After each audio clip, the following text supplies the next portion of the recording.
Hello అండి. Welcome back to our Suman Guru education YouTube channel. మీరు చూస్తున్నారు సుమన్ గురు ఎడ్యుకేషన్ యూట్యూబ్ ఛానల్. నేను మీ తెలుగు సుమన్ మాస్టర్ని. మీరు థంబ్నెయిల్ చూస్తూ ఉంటారు, బోర్డు మీద కూడా మీకు కనిపిస్తుంది. నేడు 10వ తరగతి తెలుగు వాచకం తెలుగు పరిమళం న్యూ టెక్స్ట్ బుక్ 10వ తరగతి కొత్త తెలుగు వాచకం పేరు ఏం పేరండి? తెలుగు పరిమళం. 9వ తరగతి కూడా తెలుగు పరిమళమే. అయితే ఇక్కడి నుంచి ఇప్పుడు ఒకే వీడియోలో మొత్తం సిలబస్ని కవర్ చేయడం కష్టం, కానీ ఎంతవరకు వీలైతే అంతవరకు 10వ తరగతి తెలుగు కంటెంట్ని మనం కవర్ చేసేందుకు ట్రై చేద్దాం. మరి ముందుగా కంటెంట్లోకి వెళ్ళే ముందు ఒక లైక్ ఇవ్వండి.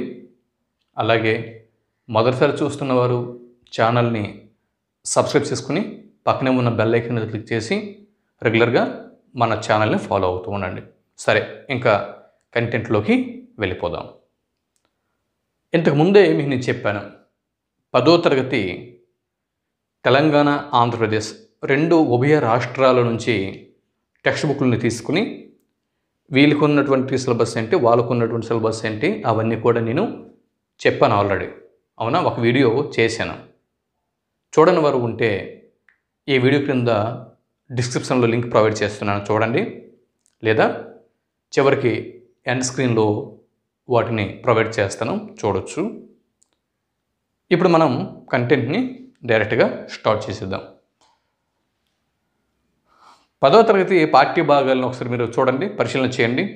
10th క్లాస్ లెసన్స్ ఏవైతే ఉన్నాయో వాటిని ఒకసారి చూడండి. మొదటి పాఠం ప్రత్యక్ష దైవాలు, రెండవ పాఠం బతుకు గంప, అవునా? మూడవ పాఠం శతక మాధుర్యం, నాలుగవ పాఠం ఉపన్యాస కళ, ఐదవ పాఠం జలియన్ వాలా బాగ్, ఆరవ పాఠం ప్రకృతి సందేశం, ఏడవ పాఠం చేజారిన బాల్యం, ఎనిమిదవ పాఠం జీవని, తొమ్మిదవ పాఠం రాజధర్మం, తర్వాత 10 కన్యాశుల్కం, 11 యుద్ధ విజేత, 12 సూక్తి సుధ. ఇవి 10వ తరగతి ఈ తరగతిలో తెలుగు కంటెంట్లో ఈ తెలుగు వాచకంలో ఉన్నటువంటి మొత్తం 12 పాఠ్య భాగాలు. పాఠాల యొక్క వరుస క్రమం మీద కూడా మనకు అవగాహన ఉండాలి. ఏ పాఠం తర్వాత ఏ పాఠం అనేది వరుస క్రమం మీద అవగాహన ఉండాలి. దాని తర్వాత ఉపవాచకం, రామాయణం. ఇప్పుడు మొదటగా పాఠాలు, వాటి ప్రక్రియలు ఇలాగిచ్చి జతపరచండి. వీటిని జతపరిస్తే కరెక్ట్గా ఒక ఆప్షన్ అనేది కింద వస్తుంది. అది ఏదో గుర్తించండి అని బిట్ అనేది రావచ్చు. అప్పుడు మీరు ఇలాగ ఇచ్చారనుకుందాం, ప్రత్యక్ష దైవాలు, బతుకు గంప, ఉపన్యాస కళ, జలియన్ వాలా బాగ్ ఇలాగ ఇచ్చారు. ఇవి మరి ఏ పాఠం ఏ ప్రక్రియకి చెందుతుంది, ఇది మనకి అవగాహన ఉండాలి. చూడండి, ప్రత్యక్ష దైవాలు ఇది ఎర్రన గారు రచించినటువంటి పాఠం. ప్రత్యక్ష దైవాలు అనేది ఇతిహాసం అన్న ప్రక్రియకి చెందుతుంది. ప్రత్యక్ష దైవాలు అన్న పాఠ్యభాగం ఇతిహాసం అనేటటువంటి ప్రక్రియకి చెందుతుంది. ఇకపోతే బతుకు గంప అనేది కథానిక ప్రక్రియకి చెందుతుంది. బతుకు గంప అనేది కథానిక అన్న ప్రక్రియకి చెందుతుంది. ఉపన్యాస కళ వ్యాసం అన్న ప్రక్రియకి చెందుతుంది. జలియన్ వాలా బాగ్ ఇది ఖండకావ్యం అన్న సాహిత్య ప్రక్రియకి చెందుతుంది. ఏ పాఠం ఏ సాహిత్య ప్రక్రియకి చెందుతుందో ఇక్కడ మనకి తెలిసి ఉండాలి. క్లియర్? చూడండి, ఈ వీడియో ప్రారంభించినప్పుడు మీకు ఎంత ఆసక్తితో మీరు ప్రారంభించారో చివరి వరకు కూడా అంతే ఆసక్తితో వినండి. పూర్తిగా మీరు వీడియో ఎక్కడ కూడా అంటే కాస్త మన యొక్క దాన్ని ఏమంటే కాన్సన్ట్రేషన్ని మరల్చకుండా విన్నట్టుగైతే, పూర్తిగా చూసినట్టుగైతే ఈ వీడియో పూర్తి అయ్యేలోపు ఈ వీడియోలో నేను చెప్పినటువంటి కంటెంట్ మొత్తం మీకు వచ్చేస్తుంది. మళ్ళీ మెటీరియల్ చదవాల్సిన పని ఉండదు. మనం అనుకుంటాం మనం చదివింది గుర్తుండదని. మనం చదివింది గుర్తుండదండి, సమస్య లేదు. మనం చదివింది గుర్తుంటుంది. కాకపోతే మనం అప్పుడప్పుడు చదివిన అంశంని ఎప్పుడో ఒక 2 months క్రితం చదువుకుంటాం. అలా చదివాం కదా అని చెప్పి మూసిస్తే గుర్తుండవు. మళ్ళీ ఒకసారి రీకాల్ చేసుకుంటూ ఉండాలి. అప్పటికప్పుడు అంటే ఎప్పుడో ఒకప్పుడు ఒక 10 రోజులకో 15 రోజులకో ఒకసారి చదివినవన్నీ కూడా మళ్ళీ రీకాల్ చేసుకుంటూ ఉండాలి. అప్పుడే గుర్తుంటాయి. ఇకపోతే ఇప్పుడు రెండవ ప్రశ్న, ఇక్కడ కూడా మిగిలిన పాఠాలు, ఇక్కడ ఒక 4 పాఠాలని అందించాను. మిగిలినటువంటి 4 పాఠాలు ఇక్కడ మీకు మళ్ళీ నేను ఇచ్చాను. ఆ 4 పాఠాలు వాటి యొక్క ప్రక్రియలు జతపరచండి అని చెప్పి ఇచ్చాం. ఓకే, పాఠాలు వాటి ప్రక్రియలతో జతపరచండి. ఇప్పుడు వీటిని జతపరుద్దాం. ఈ విధంగా మనకి బిట్టు డిఎస్సిలో వచ్చింది అనుకుందాం. స్కూల్ అసిస్టెంట్లో కానీ టీజీటీలో కానీ ఈ విధంగా బిట్టు మనకి వచ్చింది అనుకుందాం. అప్పుడు మనం జతపరచాలి కదా, లేదా బిట్టు పోద్ది కదా, అనవసరంగా మార్కులు పోగొట్టుకుంటాం కదా. కాబట్టి జాగ్రత్తగా చూడండి. ఇలా బిట్టు వస్తే కనుక ప్రకృతి సందేశం ఈ పాఠం ఏ సాహిత్య ప్రక్రియకు చెందుతుందండి? ప్రకృతి సందేశం ఇది గేయం అనేటటువంటి సాహిత్య ప్రక్రియకి చెందుతుంది. ప్రకృతి సందేశం అనేది గేయం అన్న సాహిత్య ప్రక్రియ చెందుతుంది. చేజారినటువంటి బాల్యం ఈ చేజారిన బాల్యం అన్న పాఠ్యభాగం వ్యాసం అన్న సాహిత్య ప్రక్రియకి చెందుతుంది. చేజారిన బాల్యము వ్యాసం అనే సాహిత్య ప్రక్రియకి చెందుతుంది. జీవని ఈ పాఠ్యభాగం కథ అన్న సాహిత్య ప్రక్రియకి చెందుతుంది. జీవని కథ. రాజధర్మం అనేది ప్రబంధం అన్న సాహిత్య ప్రక్రియకి చెందుతుంది. ఇది ప్రకృతి సందేశము గేయం. ప్రకృతి సందేశం గేయం. చేజారిన బాల్యం వ్యాసం, జీవని కథ, రాజధర్మం ప్రబంధం. ఇప్పుడు మూడో బిట్ని చూద్దాం. 2 బిట్లు పూర్తయిపోయాయి. మూడో బిట్టు మరి కన్యాశుల్కం, యుద్ధ విజేత, సూక్తి సుధ, శతక మాధుర్యం ఇవి ఏ సాహిత్య ప్రక్రియకి చెందుతాయి? ఏ పాఠం ఏ సాహిత్య ప్రక్రియకి చెందుతుంది? ఒకసారి మీరు ట్రై చేయండి. శతక మాధుర్యం అనేది చూడండి. శతక మాధుర్యం ఇది సింపుల్. ఇది శతకము అన్న సాహిత్య ప్రక్రియకి చెందుతుంది.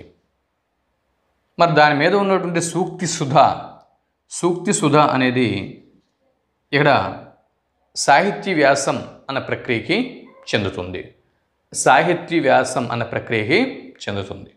కన్యాశుల్కం నాటకం అన్న సాహిత్య ప్రక్రియకి చెందుతుంది.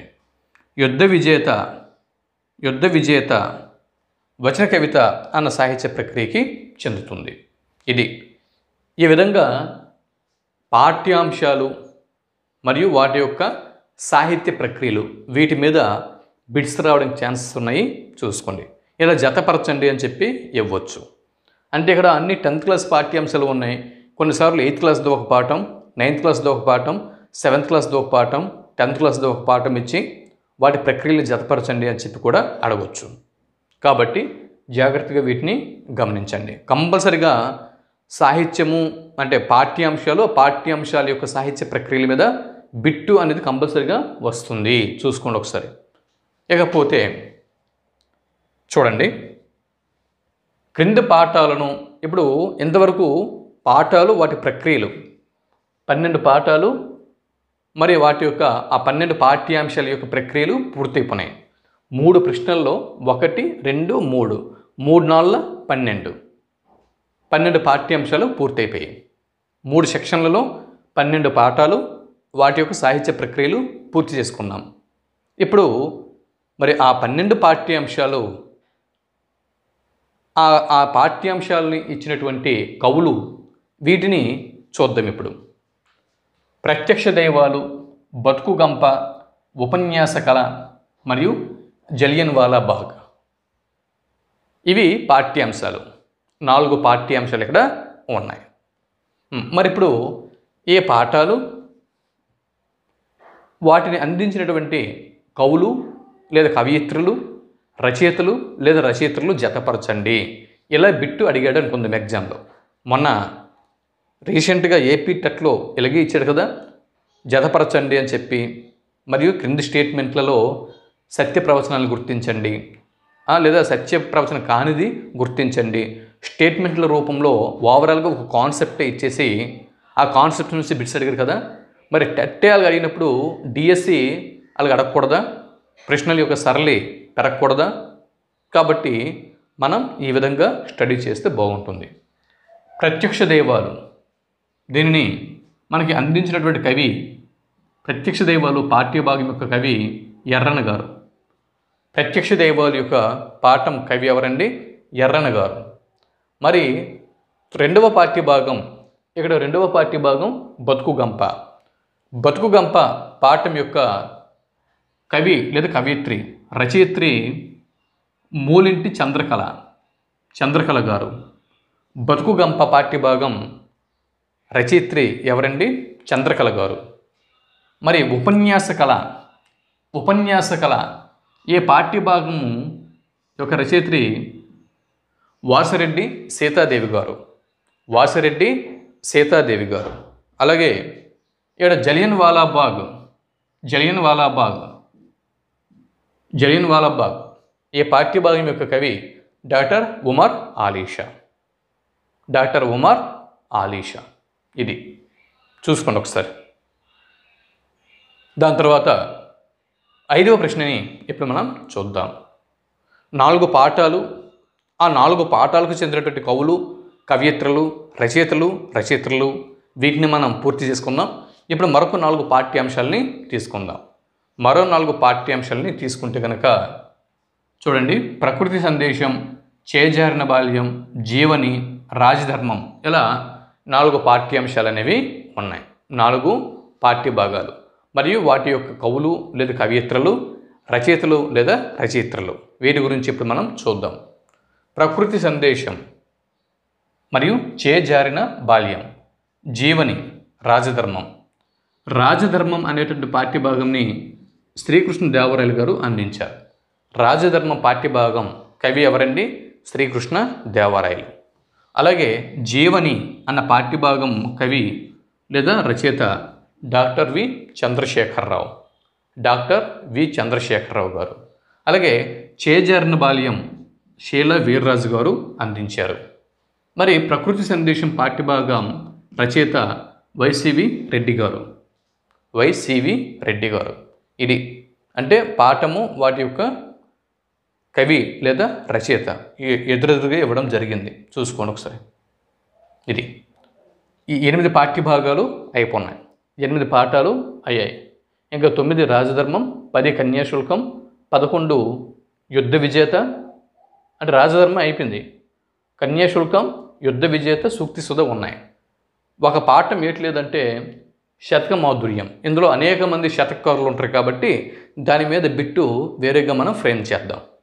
ఇకపోతే 3 పాఠ్యాంశాలే 7 మిగిలి ఉంటాయి. చూడండి, ఏముంది? కన్యాశుల్కం పాఠం రచయిత గురజాడ అప్పారావు. అలాగే తర్వాత పాఠం యుద్ధ విజేత పాఠం రచయిత్రి రావి ప్రేమలత. అలాగే సూక్తి సుధ, చివరిది సూక్తి సుధ పాఠం రచయిత ఎస్ గంగప్ప. ఎలా ఇచ్చాము? మరి వీటిలో 3 స్టేట్మెంట్లు సరైనవా, లేదా ఆ మరియు ఆ ఈ 2 స్టేట్మెంట్లు మాత్రమే సత్య ప్రవచనాలా, లేకపోతే ఆ మరియు ఈ 2 మాత్రమే సత్య ప్రవచనాలా, లేదా ఆ మరియు ఈ 2 సరైనవే? వీటిలో ఏవి సరైనవి? ఏ ఆప్షన్ కరెక్ట్ అయినది? ఏ ఆప్షన్ని ఇక్కడ మనం తీసుకుంటాం?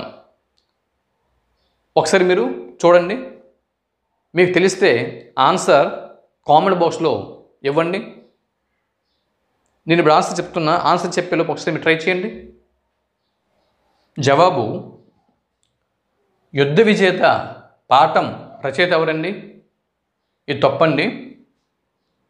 రావి ప్రేమలత కాదు, నేతల ప్రతాప్ కుమార్. నేతల ప్రతాప్ కుమార్.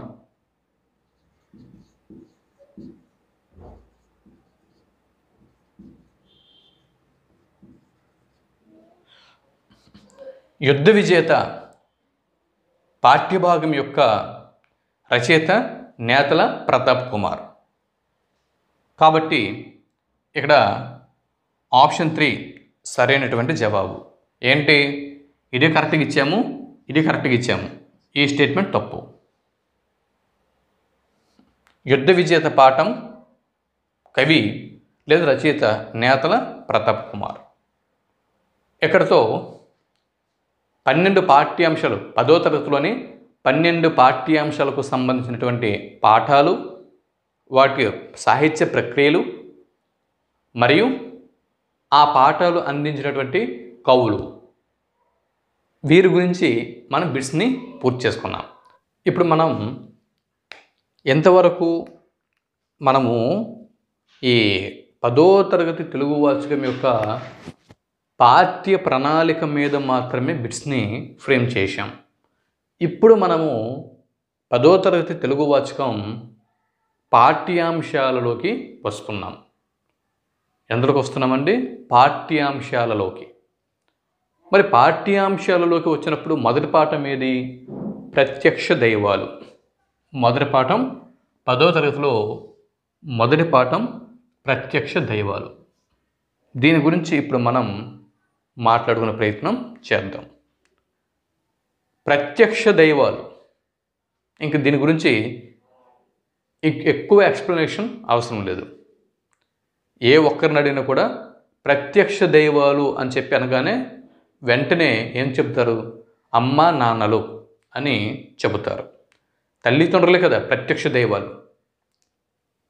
మనకి ఈ మతాలు పక్కన పెడితే యేసు ప్రభువా, లేకపోతే రాముడా, లేకపోతే అల్లానా, లేకపోతే ఇంకొకట అనేది పక్కన పెడితే అసలు మన ఉనికికి కారణం ఎవరు? తల్లి తండ్రి. వారు మనకి జన్మనిచ్చిన తర్వాత మనము కొంత ప్రయోజకులమైన, అంటే కాస్త ఒక అవగాహన ఏర్పడిన తర్వాత ఇక్కడ ఇది మన మతము, ఇదే మన దేవుడు, ఇవన్నీ తర్వాత వారు చెబుతున్నారు. అసలు మన జన్మకి కారకులు ఎవరు? తల్లిదండ్రులు. మనకి పెంచి పెద్ద చేసిన వాళ్ళు ఎవరు? తల్లిదండ్రులు. మనకి విద్యాబుద్ధులు నేర్పించి, అంటే గురువుల వద్ద చేర్చి, విద్యాలయాల్లో చేర్చి, మనకి విద్యాబుద్ధులు అవి పెరిగేలా ప్రోత్సహించిన వారు తల్లిదండ్రులు. దానికి కావలసిన పెట్టుబడి అందించిన వారు తల్లిదండ్రులు. మనకి వివాహం జరిపించి ఒక గృహస్థ జీవనంని ఏర్పాటు చేస్తున్నవారు తల్లిదండ్రులు. తదనంతరం వారి ఆస్తిపాస్తుల్ని అనుభవించడానికి మనకి ఇస్తున్నవారు తల్లిదండ్రులు కదా. కాబట్టి ఇక్కడ ప్రత్యక్ష దైవాలు తల్లి తండ్రి. ఇకపోతే ఈ పాఠ్యభాగం యొక్క ఉద్దేశంని ఇప్పుడు మనం చూద్దాం.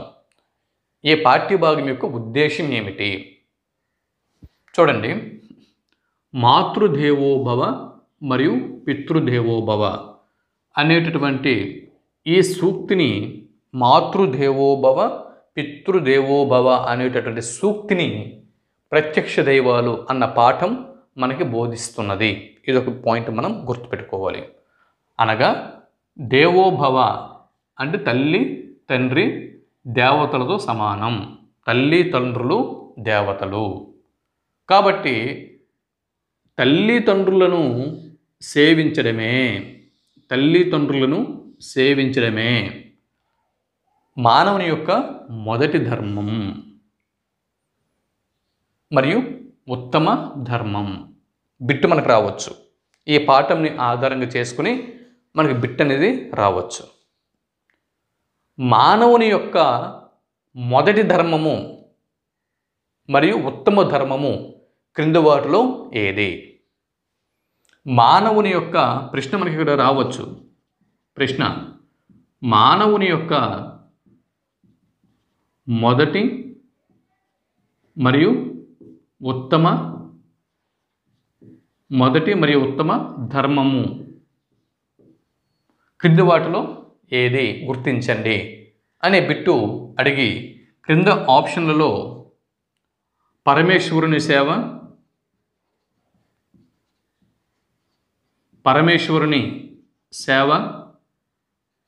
ఆప్షన్ బి యేసు ప్రభువు సేవ,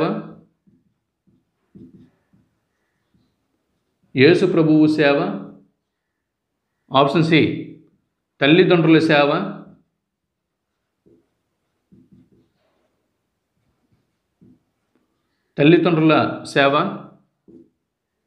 లేకపోతే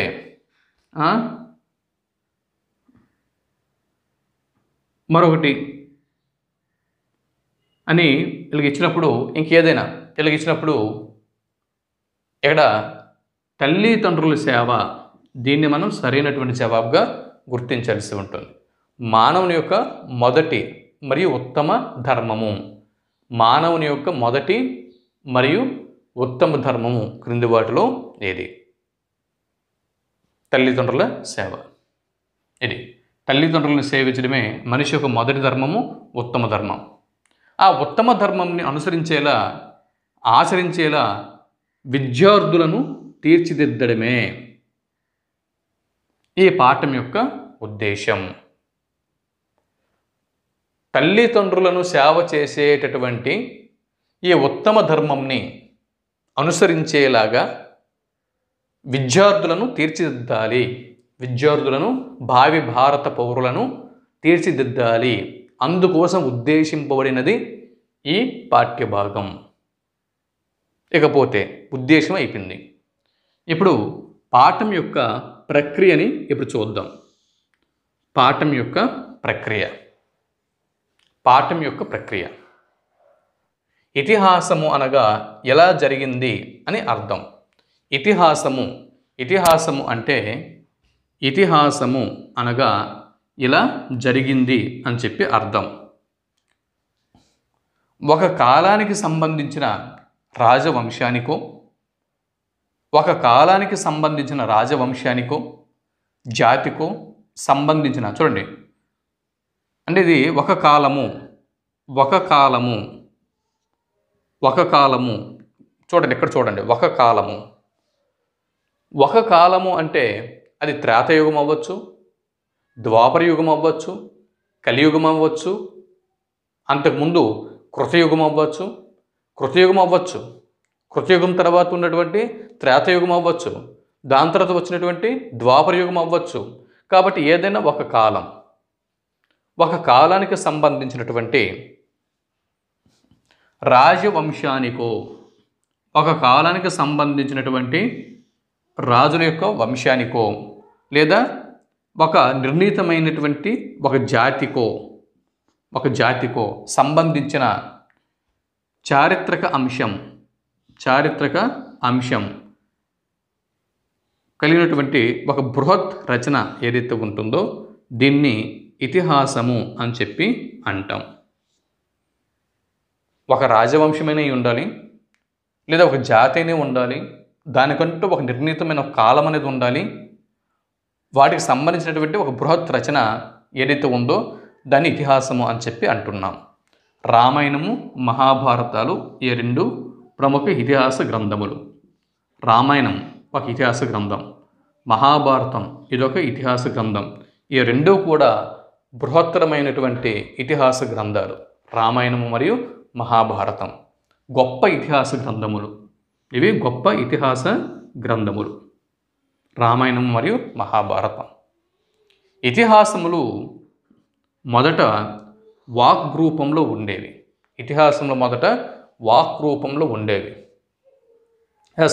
అప్పట్లో జానపదులు వీటిని పాడుకుంటూ ఉండేవాళ్ళు. పనిచేసే ప్రదేశాల్లోన, లేదంటే గృహిణులు ఇండ్లలోన, లేకపోతే మనుషులు అంటే బుర్రకథల రూపంలోనూ హరికథల రూపంలోనూ ఇలా వాక్ రూపంలో వీటిని చెప్పుకుంటూ ఉండేవారు ఇతిహాసములని. శ్రీరామ భూపాలుడు పట్టాభిషిక్తుడై కొలువుండగా అని చెప్పి ఒక ఊర్మిళదేవి నిద్ర అనేటువంటి పాఠ్యభాగం మనం చిన్నప్పుడు చదువుకున్నాం. దాన్ని ఎవరు రచించారంటే అది అజ్ఞాత కవి. ఎందుకు అజ్ఞాత కవి అని చెప్పన్నామంటే ప్రజలు నోళ్ళలో ఇలాగా ఈ రామాయణ కథలు అనేవి పాటల రూపంలోనూ కథల రూపంలోనూ ఇవి నాట్యమాడుతూ లాస్యం చేస్తూ ఉండేవి.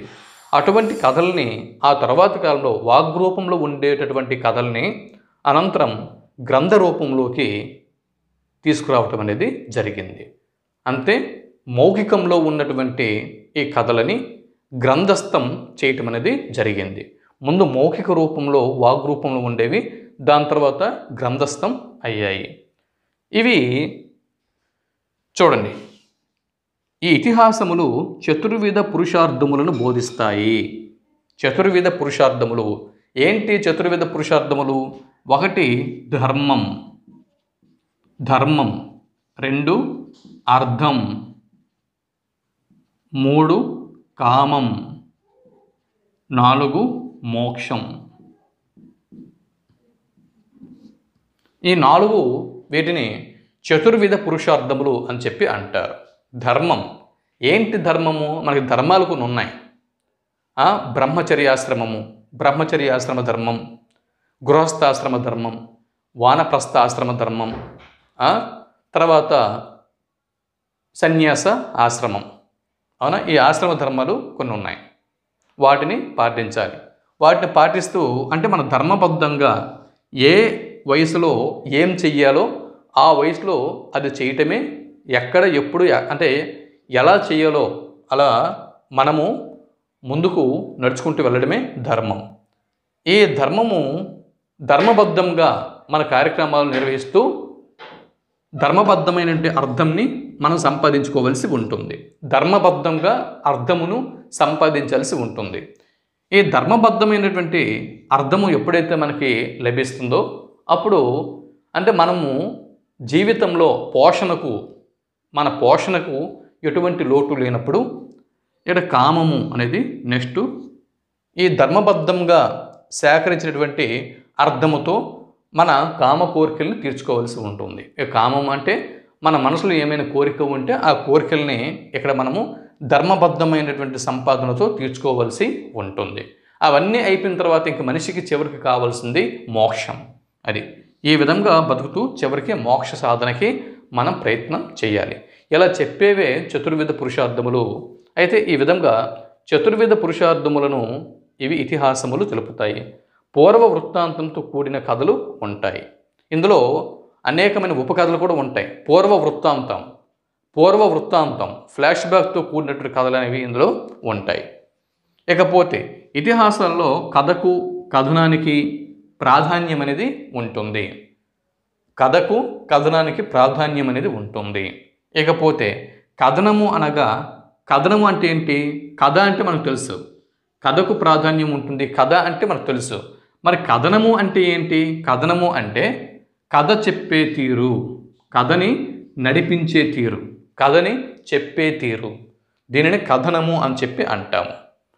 అర్థమవుతుందా? ఇక్కడ ఉద్దేశము, పాఠ్యభాగ ప్రక్రియ మొత్తంగా ఓవరాల్గా కాన్సెప్ట్ మీదుగా మనం అవగాహన పెంచుకుంటూ వెళ్ళాల్సి ఉంటుంది. బిట్టుకు బిట్టు మనము చదివే రోజులు పోయాయి. మనకి ఇప్పుడు కాన్సెప్ట్ ఓరియంటెడ్గా ప్రశ్నలు అనేవి వస్తున్నాయి. మొత్తం ఓవరాల్ కాన్సెప్ట్ ఇస్తాడు.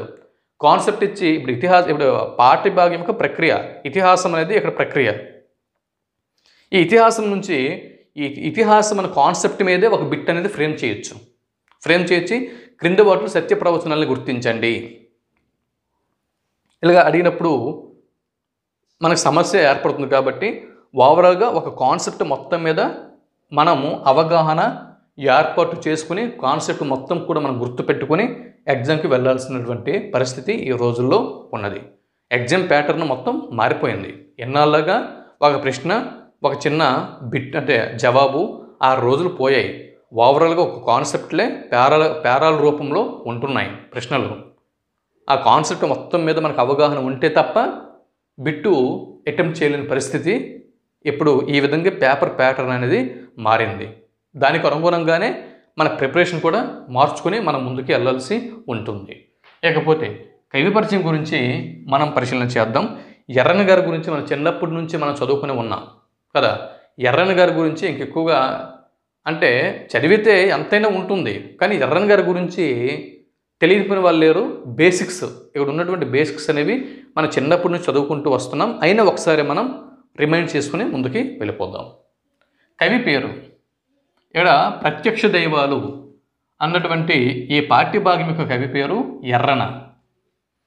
వాళ్ళ ఇంటి పేరు చదలవాడ. చదలవాడ ఎర్రాప్రగడ అనేది పూర్తి పేరు. చదలవాడ ఎర్రాప్రగడ. ఎర్రన గారి ఇంటి పేరు చదలవాడ. చదలవాడ ఎర్రాప్రగడ. ఈయన మనం ఎర్రన అని షార్ట్కట్లో అంటున్నాం. కాలము 14వ శతాబ్దం. 14వ శతాబ్దం. ఎర్రన ఏ కాలంకి సంబంధించిన వాడు? 14వ శతాబ్దం. 14వ శతాబ్దం. ఇకపోతే స్వస్థలం పాకనాడు సీమ. ఈయన ఎర్రన గారు పాకనాటి సీమకు చెందినటువంటి కవి. పాకనాడు అంటే గుడ్లూరు గ్రామం. సొంత గ్రామము గుడ్లూరు. సొంత గ్రామము గుడ్లూరు. ఎక్కడది? నెల్లూరు పక్కన ప్రకాశం జిల్లాలో అద్దంకి కందుకూరు ఈ ప్రాంతాల్లో, కందుకూరు ఈ ప్రదేశంలో గుడ్లూరు గ్రామం అనేది ఉంటుంది. నెల్లూరుకి సమీపంలో ప్రకాశం జిల్లాలో కందుకూరు దగ్గర గుడ్లూరు గ్రామం ఎర్రన గారిది. మరి ఈయన ఆస్థానం ప్రోలయ వ్యామారెడ్డి ఆస్థానం. ప్రోలయ వ్యామారెడ్డి మనకు తెలుసు. ఎర్రన ఎవరి ఆస్థానంలో ఉండేవాడు అంటే ప్రోలయ వ్యామారెడ్డి. నన్నయ్య రాజరాజ నరేంద్రుడు, తెక్కన మనమసిద్ధి, ఎర్రన ప్రోలయ వ్యామారెడ్డి, శ్రీనాథుడు పెదకోంటి వ్యామారెడ్డి. అవునా? మరి రెడ్డి వంశ చరిత్ర మనం తీసుకుంటే ఆంధ్రప్రదేశ్ చరిత్రలో రెడ్డి వంశం అంటే రెడ్డి రాజ్యాన్ని స్థాపించిన వాడు ప్రోలయ వ్యామారెడ్డి. అద్దంకి కేంద్రంగా రెడ్డి రాజ్యంని ప్రోలయ వ్యామారెడ్డి స్థాపిస్తాడు. అద్దంకి కేంద్రంగా ప్రకాశం జిల్లాలో ఉన్నటువంటి అద్దంకి కేంద్రంగా రెడ్డి రాజ్యంని స్థాపించిన వాడు ఎవరండి? ప్రోలయ వ్యామారెడ్డి. ఆ ప్రోలయ వ్యామారెడ్డి యొక్క ఆస్థానపు కవి ఎర్రన, చదలవాడ ఎర్రన. ఈయనకున్న బిరుదులు శంభుదాసుడు, అలాగే ప్రబంధ పరమేశ్వరుడు. శంభుదాసుడు పరమేశ్వరుడు యొక్క భక్తుడు, శివుడి యొక్క భక్తుడు. ప్రబంధ పరమేశ్వరుడు అంటే ప్రబంధ రచనకు ఈయన అంటే ప్రబంధ రచనా శైలికి ఈయన పట్టుగొమ్మ లాంటి వాడు ఎర్రన. అది అంటే ప్రబంధ వర్ణనలకు పేరెన్నిక గన్న కవి క్రింది వారులు ఎవరు అని బిట్టు వస్తే చదలవాడ ఎర్రన బిట్టు రావచ్చు. ప్రబంధ వర్ణనలకు పేరెన్నిక గన్న కవి క్రింది వారులు ఎవరు అని బిట్టు వస్తే చదలవాడ ఎర్రన. ఈయన ప్రబంధ వర్ణనలకు అంత ప్రసిద్ధిగాంచిన కవి కాబట్టి ఈయన ప్రబంధ పరమేశ్వరుడు అన్న బిరుదుకు ఈయన అంటే ఆ బిరుదు ఈయనకి సార్థకం అయ్యింది. ఇకపోతే తల్లిదండ్రులు, తల్లి పేరు పోతమ్మ, తండ్రి పేరు సూరన. ఇక రచనలు రామాయణం. బిట్టు మనకి ఇంతకుముందు చాలా డిఎస్సిలో టెట్లలో బిట్ అడిగాడు. క్రింది వారిలో రామాయణం రచన చెయ్యని తెలుగు కవిత్రయం క్రింది వారులు ఎవరు అంటే నన్నయ్య రామాయణం రచన చేయలేదు. తిక్కన నిర్వచనోత్తర రామాయణం రచించాడు. ఎర్రన రామాయణం రచించాడు. సో తిక్కన ఎర్రన ఇద్దరు కూడా రామాయణం రచన చేశారు. నన్నయ్య గారు రామాయణం రచన చేయలేదు. కాబట్టి రామాయణం రచన చేసినటువంటి ఇద్దరు కవిత్రయంలోని ఇద్దరు కవులు తిక్కన ఎర్రన. రామాయణం రచన చెయ్యని కవిత్రయంలోని కవి నన్నయ్య. ఇకపోతే హరివంశం రచించారు. నృసింహ పురాణం రచించారు. ఆంధ్ర మహాభారతంలోని ఒకే ఒక్క పర్వం రచించారు. ఇది మనకు తెలుసు. ఆంధ్ర మహాభారతము ఆది సభా పర్వాల్ని నన్నయ్య గారు రచిస్తారు. అరణ్య పర్వంలోని కొంతవరకు సగభాగం నన్నయ్య గారు రచించి స్వర్గస్థులవుతారు. మిగిలిన సగభాగము తిక్కన గారు పూరించలేదు. మరి ఆ పూరించకుండా అసంపూర్ణంగా ఉన్నటువంటి మిగిలిన అరణ్య పర్వము శేషభాగంని ఎర్రన గారు పూరిస్తారు. ఎర్రన గారు పూరిస్తారు. ఈ విధంగా ఆంధ్ర మహాభారతంని ముగ్గురు కవులు రచించారు కాబట్టి వీరిని తెలుగు కవిత్రయం అని చెప్పి అన్నారు. నన్నయ్య, తిక్కన, ఎర్రనని తెలుగు కవిత్రయం అని చెప్పి అన్నారు. ఈ తెలుగు కవిత్రయంలో చివరివాడు ఎర్రన. 11వ శతాబ్దపు వాడు ఎర్రన, 13వ శతాబ్దానికి చెందిన కవి తిక్కన, 14వ శతాబ్దానికి చెందిన కవి ఎర్రన. ఇకపోతే ఎర్రన గారు ఒక మహాభారతంలోన అరణ్య పర్వశాసనం మాత్రమే, అది కూడా శేషభాగంని నన్నయ్య గారు విడిచిపెట్టినటువంటి భాగంని రాశారు కాబట్టి మరి ఇక్కడ ప్రత్యక్ష దైవాలు అనేది మహాభారతంలోని ఏ పర్వం నుంచి గ్రహింపబడింది అన్న దగ్గర మనకి కన్ఫ్యూజ్ అక్కర్లేదు. అరణ్య పర్వము, ఇంక డైరెక్ట్గా మనం అరణ్య పర్వంలోకి వచ్చేవచ్చు. ఎర్రన అనగానే, ప్రత్యక్ష దైవాలు అనగానే మహాభారతంలోని అరణ్య పర్వం అన్న విషయం మనం గుర్తుపెట్టుకోవాలి. ఇక్కడ ఆశ్వాసం అనేది గుర్తుపెట్టుకోవాలి. 5వ ఆశ్వాసం, 5వ ఆశ్వాసం ఇది. ప్రత్యక్ష దైవాలు అనేటువంటి ఈ పాఠ్యభాగము ఎర్రన గారు రచించినటువంటి ఆంధ్ర మహాభారతము అరణ్య పర్వశాస్త్రంలోనే 5వ ఆశ్వాసం నుంచి గ్రహింపబడిన పాఠ్యభాగం అన్న విషయం. ఆశ్వాసము 1, 5వ ఆశ్వాసము అన్న విషయం మనం గుర్తుపెట్టుకుంటే సరిపోతుంది. ఇంకోటండి, ఎర్రన గారి గురించి నేను పూర్తిగా ఇంతకుముందు కంటెంట్ ఇచ్చేసాను. ఎర్రన గారి గురించి కంటెంట్ పూర్తిగా నేను చేస్తున్నాను. సో ఎర్రన గురించి, ఈయన గురించి చదలవాడి ఎర్రన, ఈయన గురించి మీకు ఇన్ఫర్మేషన్ ఇంకా కంటెంట్ ఫుల్గా కావాలనుకుంటే కనుక క్రింద డిస్క్రిప్షన్లో, ఈ వీడియో కింద డిస్క్రిప్షన్లో లింక్స్ ప్రొవైడ్ చేస్తున్నాను. ఎర్రన గారి గురించి చూసేయండి. ఇప్పుడు పాఠ్య భాగంలోనే మరిన్ని అంశాల గురించి తెలుసుకునే ప్రయత్నం చేద్దాం. ప్రత్యక్ష దైవాలు ఈ పాఠం యొక్క నేపథ్యంని ఇప్పుడు మనం పరిశీలన చేద్దాం. పాఠం యొక్క నేపథ్యం: ధర్మరాజు మరియు అతని యొక్క సోదరులు జోదంలో ఓడిపోతారు. జోదంలో ఓడిపోయి అరణ్యవాసం చేస్తారు. ఈ అరణ్యవాసంలో ధర్మరాజు ఈ మహర్షుల వద్ద పురాణపట్నం గావిస్తాడు.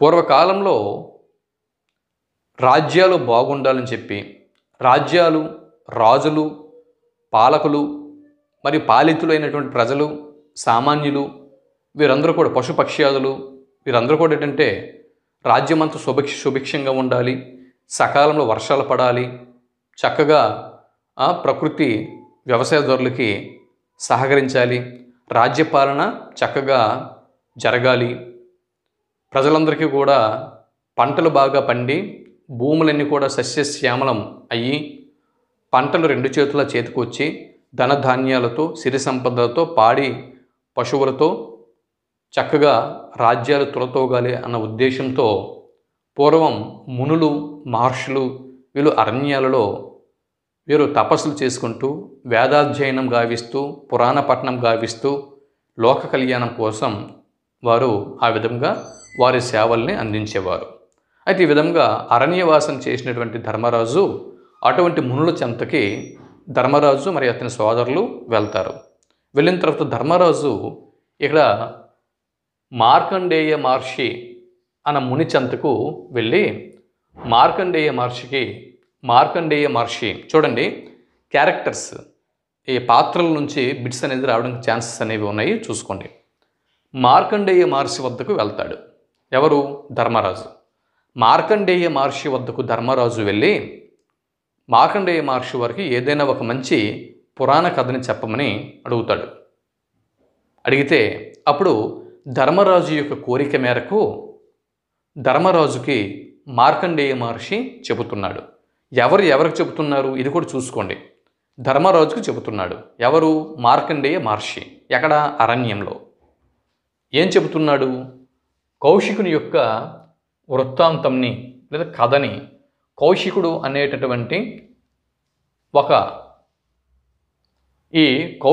అనేటటువంటి ఒక ఉత్తముడి యొక్క కథని తెలుపుతున్నాడు.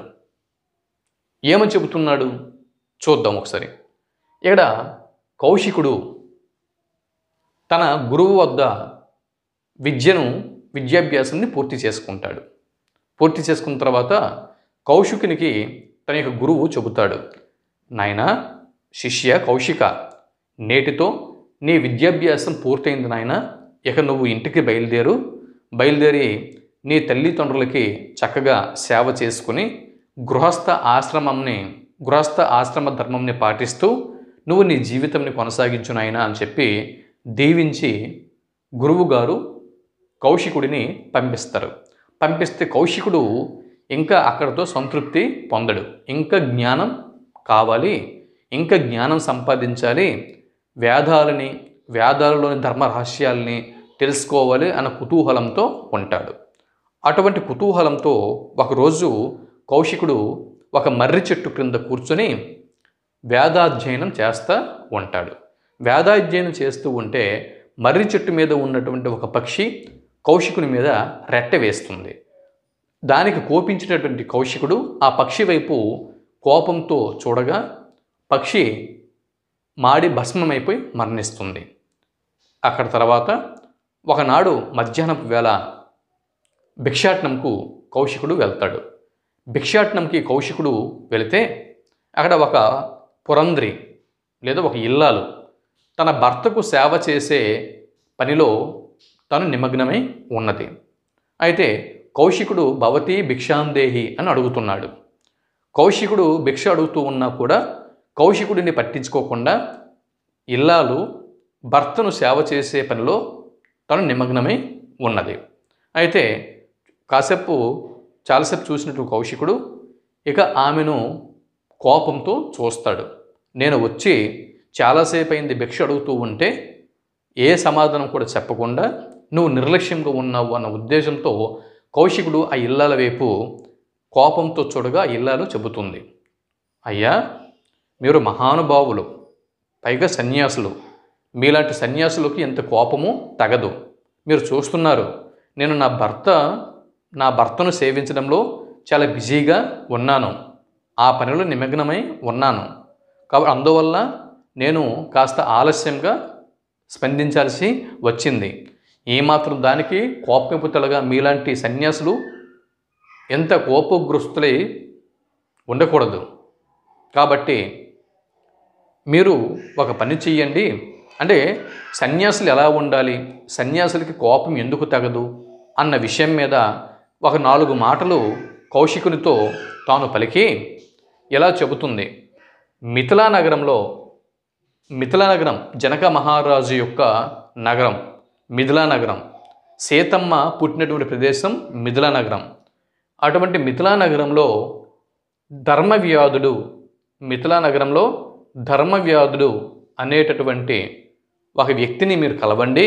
ధర్మవ్యాధుడు అనేటటువంటి ఒక మహర్షిని మీరు కలవండి.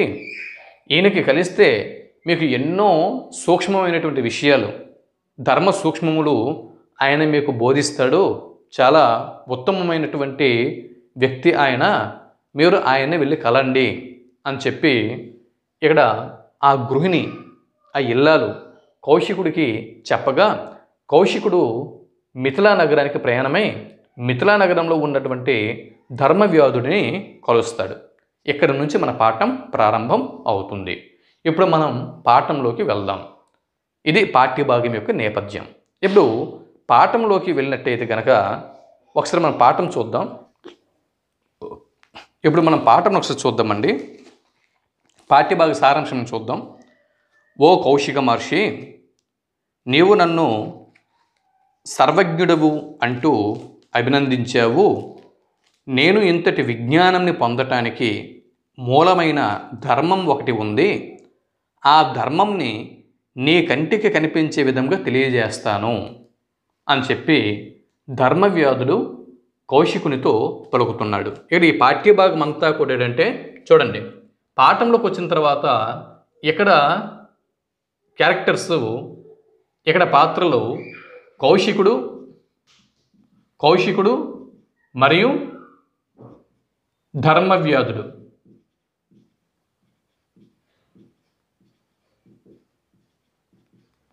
కౌశికుడు మరియు ధర్మవ్యాధుడు అన్న పాత్రలు ఉన్నటువంటి పాఠ్యభాగం క్రింది వాటిలో ఏది గుర్తించండి. జవాబు ప్రత్యక్ష దైవాలు. ప్రత్యక్ష దైవాలు అన్నటువంటి పాఠ్యభాగంలోని పాత్రలు, ప్రత్యక్ష దైవాలు అన్న పాఠ్యభాగంలోని పాత్రలు కౌశికుడు మరియు ధర్మవ్యాధుడు. ఓకే, వీరితో పాటు ఇక్కడ మార్కండేయ మహర్షి, ధర్మరాజు, ఇవి కూడా చూసుకోండి. ధర్మరాజుకి మార్కండేయ మహర్షి కౌశికుని యొక్క వృత్తాంతంని వివరిస్తున్నాడు. కాబట్టి ఇప్పుడు కౌశికుడు, ధర్మవ్యాధుడు, వీరి గురించి ఇప్పుడు మనం చూద్దాం. అంటే ఆ గృహిణి యొక్క సలహా మేరకు కౌశికుడు మిథిలా నగరానికి వెళ్ళి ధర్మవ్యాధుడిని కలుస్తాడు. ధర్మవ్యాధుడిని కలిసిన తర్వాత ధర్మవ్యాధుడు కౌశికునితో ఇలా అంటున్నాడు.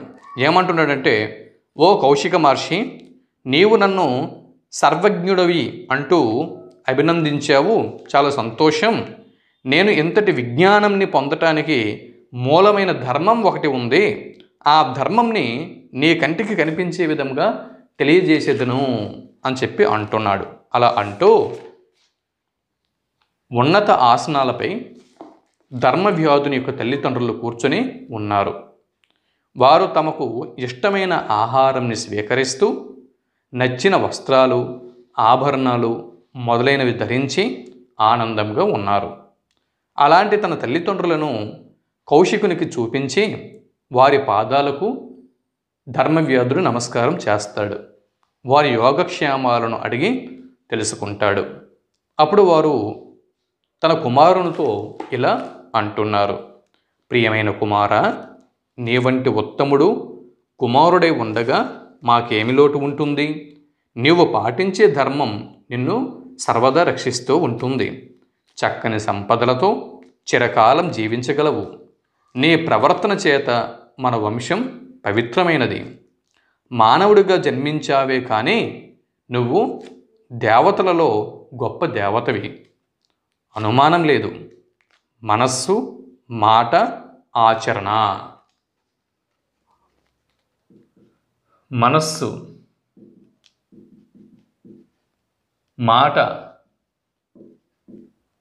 ఆచరణ, ఈ 3 గుణాలతో ధర్మవ్యాధుడు తన తల్లిదండ్రులని సేవిస్తున్నాడు. మనస్ఫూర్తిగా సేవిస్తున్నాడు. మనస్ఫూర్తిగా. కొంతమంది ఏదో తప్పదు అని చెప్పి సేవలు చేస్తారు. అలా కాదు. ఏదో తప్పదు అని కాదు, ఏదో వాళ్ళ కన్నారు కాబట్టి ఏదో మరి సేవ చేయాలా, తప్పదు అన్నట్టు కొంతమంది సేవలు చేస్తూ ఉంటారు. అలా కాదు. మనస్ఫూర్తిగా మనస్సు లగ్నం చేసి, తల్లిదండ్రుల మీద మనస్సు లగ్నం చేసి తన తల్లిదండ్రులని పూజిస్తున్నాడు, సర్వీస్ చేస్తున్నాడు. అలాగే మాట. కొంతమంది కేవలము అంటే వేరే వేరే ఉపన్యాసాలలో దంచుతూ ఉంటారు. తల్లిదండ్రులు ప్రత్యక్ష దైవాలు, తల్లిదండ్రులని పూజించాలి, తల్లిదండ్రులకి సేవలు అందించాలి, ఇవన్నీ పబ్లిక్లోన తల్లిదండ్రుల గురించి గొప్పగా చెబుతూ ఉంటారు. కానీ ఇంటికి వెళ్ళి చూస్తే వాళ్ళు అసలు వాళ్ళ తల్లిదండ్రులకి అసలు పట్టించుకోరు. ఏ రోజు కూడా పిడికిడు భిక్షం కూడా వాళ్ళ తల్లిదండ్రులకి పెట్టరు. అలాంటి మహానుభావులు కొంతమంది ఉంటారు. అది మాట. అర్థమవుతుందా? ఇక ఆచరణ. చెప్తున్నా కదా, కొంతమంది ఆచరించరు, కేవలం మాటలకే పరిమితం అయిపోతారు. అమ్మా నాన్నలు దైవాలు, అమ్మా నాన్నలు దేవుళ్ళు, జస్ట్ వాళ్ళకి మాటే వస్తుంది కానీ ఆచరణ శూన్యం.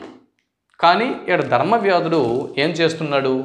మాట ద్వారా, ఆచరణ ద్వారా మనస్ఫూర్తిగా తన తల్లిదండ్రుల్ని సేవిస్తున్నాడు. అది చూసుకోండి. మనస్సు, మాట, ఆచరణ, వీటిని లగ్నం చేస్తూ తన తల్లిదండ్రుల్ని పూజిస్తున్నాడు. ఉత్తమ గుణవంతుడైన నీ గురించి చెప్పి తర్వాత మేము పరశురాముడి గురించి చెప్పాలి. నీ తర్వాత తల్లిదండ్రుల్ని సేవించే ధర్మంలో సెకండ్ ప్లేస్లో పరశురాముడు ఉంటాడు. మరెవ్వరూ కూడా నీకు సాటి రారు అని చెప్పి ఇక్కడ అంటున్నాడు. ఎవరు? ఇక్కడ ధర్మవ్యాధుడితో తన తల్లిదండ్రులు పలుకుతున్నారు. ఇకపోతే ఈ విధంగా పలికినటువంటి తల్లిదండ్రులకు ధర్మవ్యాధుడు తనతో వచ్చినటువంటి కౌశికుడిని చూపించి ఇలా అంటున్నాడు. ఈ మహానుభావుడు మనల్ని చూడాలనే కోరికతో ఇక్కడికి వచ్చాడు. ఆ వృద్ధులు అంటే చూడండి, ఆ మహానుభావుడు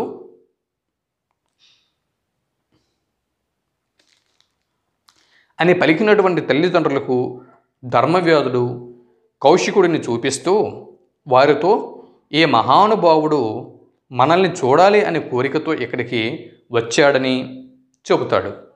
ఆ వృద్ధులు కౌశికుడికి స్వాగత మర్యాదలు చేస్తారు. కౌశికుడు వారి యోగక్షేమాలను అడిగాడు. తర్వాత ధర్మవ్యాధుడు కౌశికునితో ఇలా పలుకుతున్నాడు. ఓ ప్రజల చేత గౌరవింపబడేటటువంటి ఓ కౌశిక మహర్షి, వీరు నా తల్లిదండ్రులు. వీరికి సేవ చేయటం వల్ల మాత్రమే నాకు గొప్ప జ్ఞానం లభించింది. సాధారణంగా లోకంలో అందరూ కోరికతో, అంటే వేరే వేరే కోరికలతో దేవతల్ని పూజిస్తూ ఉంటారు. నాకు ఉద్యోగం కావాలి అని ఒకడు, నాకు మంచి పెళ్ళం కావాలని ఒకడు, నాకు మంచి మూడు కావాలని ఒకడు, నాకు కేజీ బంగారం దొరికిపోవాలని ఒకడు, ఇంకోటి ఏంటంటే నేను బాగుపడకపోయినా పర్వాలేదు ఇంకోటి నాశనం అయిపోవాలని కొందరు. ఈ విధంగా వేరే వేరే కోరికలతో దేవుడిని పూజిస్తూ ఉంటారు. కానీ నా తల్లిదండ్రులే నా పాలిట దేవతలు. వేరే దేవతల గురించి నాకు తెలియదు. వీరికి రుచికరమైన పండ్లు, పువ్వులు, గంధము, అందమైన నగలు, వస్త్రాలు, ఇష్టమైన ఆహార పదార్థాలను ఎప్పటికప్పుడు అందిస్తూ ఉంటాను. నా ఆలు బిడ్డలు అంటే నా భార్య మరియు నా పిల్లలతో కలిసి నా తల్లిదండ్రులని సేవ చేస్తున్నాను. అలా సేవించడం వల్ల వేదాధ్యయనం, యజ్ఞాలు, వ్రతాలు చేసిన ఫలితం వస్తుంది. ఎన్ని వేదాలు చేసినా, ఎన్ని వేదాలు చదివినా, ఎన్ని యజ్ఞాలు చేసినా, ఎన్ని వ్రతాలు చేసినా లభించని పుణ్యఫలం తల్లిదండ్రులకి సేవిస్తే వస్తుంది. ఈ భూమిపై పుణ్యంని కోరేటటువంటి గృహస్థుడు తల్లి, తండ్రి, గురువు, అగ్ని, ఆత్మ అనే 5గురిని పూజించి సంతోషపరచాలి. అలాంటి గృహస్థుడే ధర్మాత్ముడు. గృహస్థుడు ఎవరిని పూజించాలండి? గృహస్థుడు ఎవరిని పూజించాలి?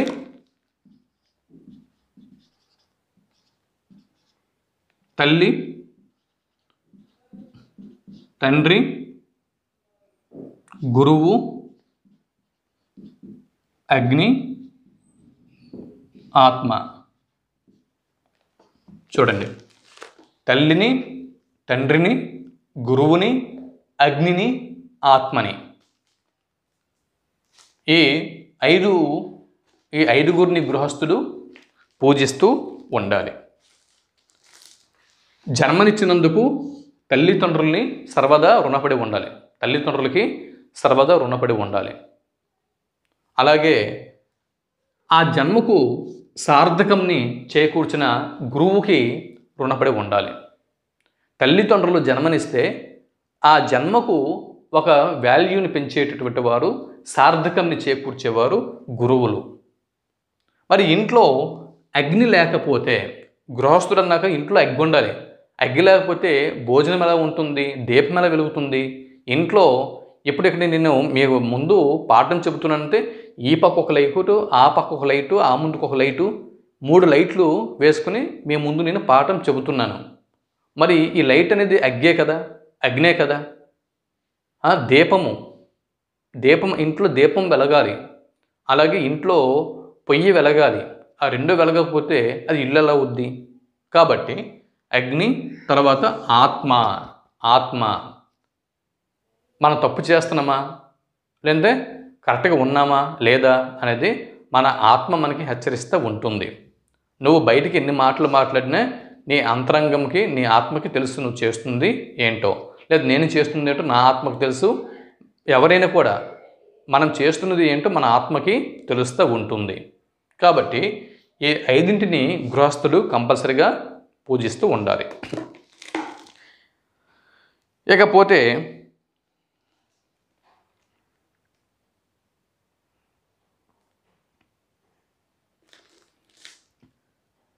ఇలా చెప్పినటువంటి ధర్మవ్యాధుడు ఇలా అంటున్నాడు. ఓ కౌశిక మహర్షి, నీవు నా వద్దకు ఒక పతివ్రత పంపగా వచ్చావు, ఒక ఇల్లాల పంపగా వచ్చావు. ధర్మంని గురించిన జ్ఞానంని పొందాలి అని భావిస్తున్నావు. ఆమెపై ఉన్న గౌరవం కారణంగా నేను ధర్మ మార్గంని వివరిస్తున్నాను, విను. నీపై ఉన్న ఇష్టంతో కాదు, నీపై ఉన్నటువంటి ఇష్టంతో నేను చెప్పట్లేదు. ఎవరో ఒక మహాపతివ్రత నా దగ్గరికి పంపించింది అని చెప్పావు. ఆ పతివ్రతని దృష్టిలో పెట్టుకొని నీకు ధర్మంని బోధిస్తున్నాను, విను. నువ్వు ఒక చెయ్యకూడని పని చేశావు కనుక నువ్వంటే నాకు ఇష్టం లేదు. అది ఏంటో చెప్పమంటావా? చెబుతున్నా, విను. ఓ కౌశిక మహర్షి, నీ తల్లిదండ్రులు వృద్ధులు, ముసలైపి ఉన్నారు. వయసు పైబడిన వారు నీ తల్లిదండ్రులు. వారు నీపై ఎంతో ప్రేమతో జీవిస్తున్నారు. వారికి నువ్వే ఆధారం. కానీ నీవు వేదాధ్యయనం చేసి జ్ఞానంని పొందాలి అని భావించావు. తల్లిదండ్రుల అనుమతి లేకుండా వారిని వదిలిపెట్టి వచ్చేశావు. వారి స్థితిగతులను గురించి ఎలాంటి విచారణ చెయ్యలేదు. ఈ కఠినమైన ప్రవర్తన నాకు నచ్చలే అని ధర్మవ్యాధుడు కౌశికునితో అంటున్నాడు. నువ్వు వేదాధ్యయనం చేయాలనుకోవడం తప్పు కాదు, కానీ అంతకంటే ముందు వయసు పైబడ్డటువంటి నీ తల్లిదండ్రులు ఏ స్థితిలో ఉన్నారో, ఏ అవస్థలో ఉన్నారో నువ్వు గ్రహించావా అని అడుగుతున్నాడు. అది నాకు నచ్చలేదు. వారిని విడిచిపెట్టేసి నువ్వు వేదాధ్యయనం అని చెప్పి ఎక్కడెక్కడో నువ్వు తిరుగుతున్నావే, అది నాకు నచ్చట్లేదు అని చెప్పి మొహం మీద ధర్మవ్యాధుడు కౌశికుడితో చెప్పాడు.